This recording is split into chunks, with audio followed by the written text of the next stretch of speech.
Chicon na mag... Ma'am, paulit ko lang, kailangan ko for my social media, yung sa Meralco. Yung kaso ng Meralco. Bago yun yung desisyon na sinasabi mo. Oo, na first time yung na-reveal. Rito yung decision. Tapos ano yung decision? As is ang rate ng distribution, right? Tama? Distribution.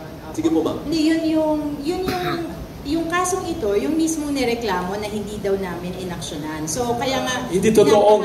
Binabahagi ko po na noong August 21, nag-aksyon na yung komisyon dito. Nagbotohan na kami and by a vote of 3-2, I was part of the 2 that dissented with Commissioner Maceda na ang boto namin sa dissent ay kailangan may proper reset for the what we call the fifth regulatory period, which is the 2022 to 2026 na period ng Meralco. And besides, ayun, ang majority, ang boto nila ay consider it as a lapse period and proceed immediately to the sixth regulatory period. Ano ibig sabihin sa ordinary Sa ordinary po, yun nga po, ibig sabihin, walang pagbabago muna dun sa distribution rates ng Meralco.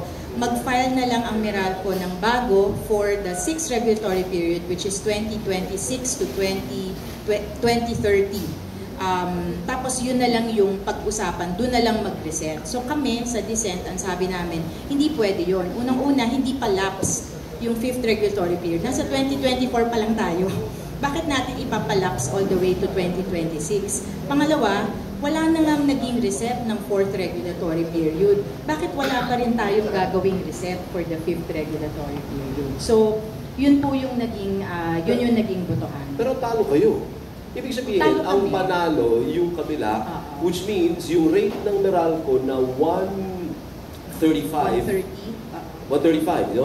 yung average niya, stays. So far, yes. Up to next year, hindi pagbabago. Up to 2026. Up to 2026, sir. Up to June 2026. Kasi sa distribution, sa gitna ng taon yung hatian ng reset eh. So, medyo alanganin siya, hindi siya calendar. Pero sa mababaw, parang pag tinignan ng tao, hindi ba good news? Hindi, victory yun sa tao kasi hindi magbabago, hindi tataas. Pero paki-explain mo bakit dehado yung tao sa decision na yun. Oo, anong ibig sabihin? Sa amin kasi, ako yung punto ko doon, trabaho ng regulator na mag-reset, na gawin yung reset. Wala namang naging reset over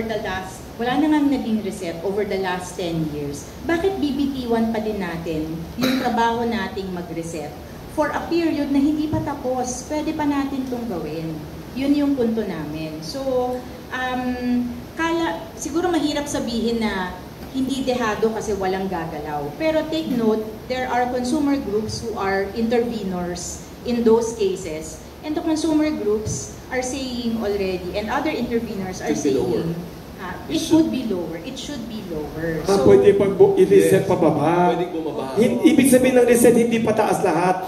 But we will not know unless we do a reset. Yun yung punto po namin. Okay. Thank you. Ay, isa pa. Baka na-miss ni Alvin, tinanong